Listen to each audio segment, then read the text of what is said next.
Bonjour, voici la correction du quiz sur les prismes 2.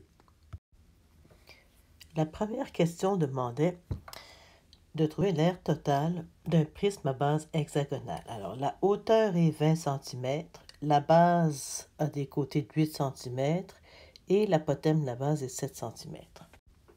Comme toujours, je vais aller mettre un petit peu de couleur là-dessus. Alors, la hauteur va être en rouge. La base, je vais la mettre en vert. Alors, les côtés, donc, vont être en vert. Et l'apothème en jaune.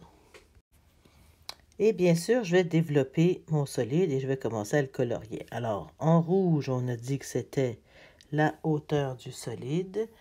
En vert, la mesure des côtés. Donc, ça aussi, c'est vert. Et enfin, en jaune, l'apothème qui devrait être à peu près ici. On doit donc calculer l'aire de ces deux hexagones et ensuite l'aire de ces 6 rectangles. Avec la formule I can do, on calcule l'aire de un de ces hexagones réguliers. Alors, le côté est 8, l'apothème est 7, le nombre de côtés c'est 6, ça donne 168 cm². On calcule ensuite l'aire de chacun des rectangles, base fois hauteur. La base est 8, la hauteur est 20, ça donne 160 cm². Pour trouver l'aire totale, on additionne ensuite l'aire des deux hexagones et des 6 rectangles, ce qui nous donne 1296 cm². Mais attention, on a demandé la réponse en mètres carrés. Il va donc falloir convertir les centimètres carrés en mètres carrés. Et on se rappelle que pour passer des centimètres carrés au mètre carré, à chaque fois, on doit faire deux bonds. Alors là, je suis en train de passer des centimètres carrés au décimètre carré. Je dois ensuite faire deux autres bonds pour convertir en mètres carrés, ce qui explique la bonne réponse ici. La question suivante vous demandait de calculer l'aire totale de ce magnifique prisme à base triangulaire, mais c'est un triangle rectangle. Attention, il y avait un petit piège ici. Vous remarquez qu'il y a une mesure en centimètres et les autres en décimètres. On vous demande l'aire du prisme en décimètres carrés. Donc, la première chose à faire ici, c'était de transformer les 100 cm en 10 décimètres. Ensuite, on va sortir nos couleurs, comme toujours. Je remarque que j'ai... Ça, c'est 6 décimètres et ça aussi. Donc, mon angle droit se situe vraiment dans la partie rouge et rouge. Ensuite, j'ai 8 décimètres ici. Et j'ai mon fameux 10 décimètres. Je vais le mettre en bleu. Je vais mettre ça en bleu aussi. Alors, ça, c'est bleu. Ça, c'est bleu. Ça, c'est bleu. Ça, c'est vert. Et je crois que ça y est. Voilà donc mon magnifique prisme à base triangulaire développé. Alors, j'ai mes deux triangles rectangles ici et mes trois rectangles dont je vais calculer l'aire. Attention, quand je veux calculer l'aire de mon triangle rectangle, on s'assure qu'on prend toujours deux mesures perpendiculaires. Alors, je calcule l'aire de mon triangle. La base fois la hauteur divisée par 2, mais les deux mesures sont identiques. C'est 6 fois 6 divisé par 2, ça donne 18 décimètres carrés. On a deux rectangles identiques de 6 par 10. Voici comment on calcule l'aire, base fois hauteur. Et on a un troisième rectangle qui est un petit peu plus large, 8 par 10, 80 décimètres carrés. Il ne nous reste plus qu'à additionner.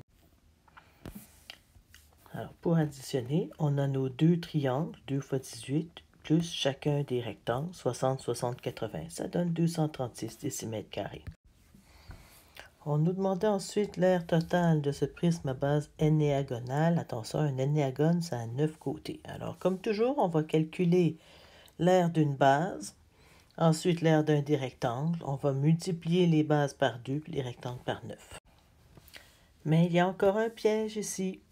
On avait une mesure qui était en millimètres. On doit donc convertir nos 60 mm en 6 cm.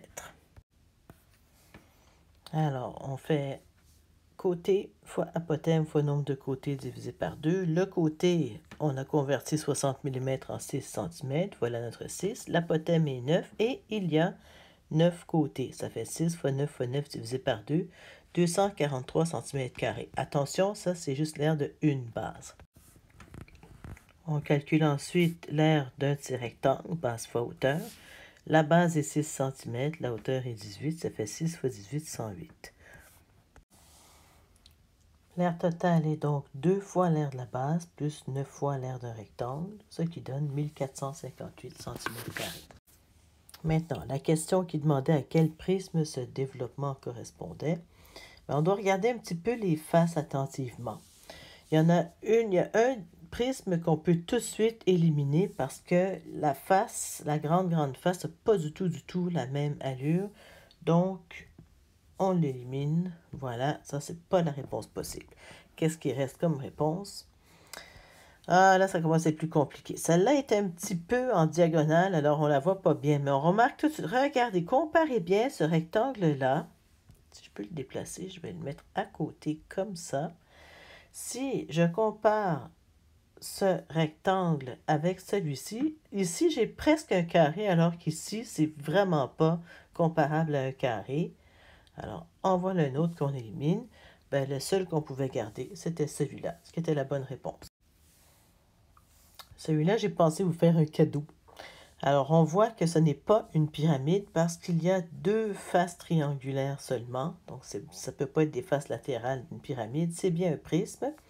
On cherche donc les 2 faces identiques. Les 2 faces identiques sont celles-là, les 2 triangles. C'est donc un prisme à base triangulaire. Et voilà.